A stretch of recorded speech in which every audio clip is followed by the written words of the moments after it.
Hey everybody, JPK Warp Jester here. I want to give you an update on the roof since it's been a little while and I keep referencing to it and asking for help, but I haven't had a chance to actually show you what's been going on here.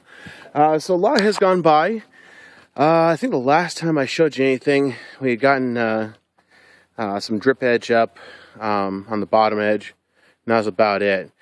So the long and short of it is we've gotten a lot done here. Had a lot of good friends coming up and helping me out. So to everybody who's helped me so far, thank you so much. So to give you a quick view here, we've got all the tar paper put up. The tar paper is the kind of underlayment or moisture barrier. It's basically kind of a second line of defense so that if water comes down, somehow gets under the shingles. Hopefully it won't go under this. Along the very outside edge here, so there's a little white strip. It's more of that drip edge on the side. I also went kind of overkill. Decided to put some tar caulk under it so that if water does seep under that white drip edge, it really can't go any further. It can't get under that and then onto the wood that it touches. So I was kind of overcautious on that. So we got all of that done. Big thank you to Eric Leader. He came up here not once but twice to help me out and get things done. Me and him actually pounded out the tar paper in a day. So that was a huge help. And we started on the actual roof itself. So here's the next step we're into. This is the actual finished product. Thank God. It's been a real challenge. There's a lot of things to learn about doing roofs. It's not impossible. It's not even difficult in terms of complexity. There is a lot of little nuances and little things you have to know. So luckily for me, I've done a lot of reading up on it. I've learned a lot of things from it. It's a great learning experience. So I've gone through a lot of that. Probably the biggest pain in the butt here was doing the flashing for the skylights here. For those of you who don't know, the flashing is a metal trim you can see sticking out from under the roof there that basically helps direct water out and away from critical joints or unions. So in this case, where the wood comes up for the skylight, this flashing is actually L-shaped, so it goes down the wall of it and then out a little bit under the shingles. And the way they have it set up is that the flashing itself actually is solid across the top here. You can see a little bit down there. And then as it comes around the edge here, it wraps around. And you'll see there's one piece right here that ends. And then all the way down the side, you'll see is little pieces all the way down. They're called step flashing. And the idea is the step flashing is actually laid down so it actually is layered on top of each layer of shingle. So this step of flashing here is on top of this shingle. So any water that does get down behind here actually flows back out onto the roof and not under it. So that's been taking a lot of work to do.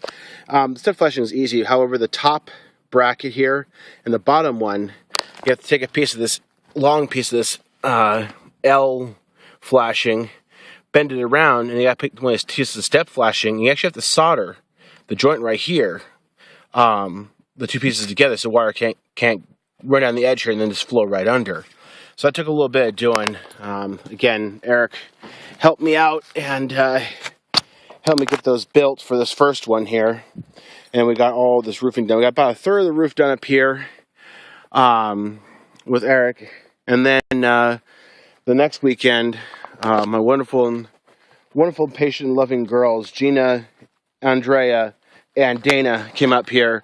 I want to give a really big thanks to those ladies. They came up here, half of them sicker than a dog, or half sick, and still climbed up on the roof with me, hacking and wheezing, helped me lug shingles up, which is a real pain in the ass. They're good 100 pounds a flat. I'll give you a little look here. There's a couple of them out here. 100 pounds a flat, and they sat there sicker than dogs, and they lugged the stuff up. They pitched me shingles while I did the laying down and nailing of them. So again, thank you for everybody who's helped out. Again, I really need to get this done. I'm going to be going off on a business trip in 2 weekends. So I've got 2 weekends left, not counting this one, to get this roof basically done. And as you can see here, I've got the entire back half of the roof almost done here on the kitchen. So that's going to leave me with all of the front side of this kitchen, the back side of the bedroom, the front side of the bedroom, and finally the front side of the actual house itself here. you know, this is one of the situations where I have found a way to be able to do it on my own. It's not pleasant. It's slower than beans, and I'm really concerned that even when I come home from work in the evenings and do a little work on this, it's still going to take me quite a while. So, again, over the next 2 weeks, if anybody has the ability to come up, please, please, please, I beg of you. I don't know what to tell you other than I have been eternally grateful for the people who've helped me. Again, Eric, Dana, Gina, Andy, Thomas, even my own wife is up here now, helping me out with getting the stuff put up here. Huge, huge help for people who've helped, and I cannot thank you enough. If anybody else can kick in a little time, again, I'll feed you, I'll give you gas money, I'll take you out to dinner, I'll do whatever I possibly can to make it up to you. And of course, I will be internally indebted to you. So whenever you need assistance or you need help with something, you can always just ask, and I'll be right there to assist. So, it's a turnabout. So again, thank you very much, guys. I'm getting close, getting real close. Hopefully I'll be done very soon here. So thanks a lot again, and have yourself a wonderful weekend.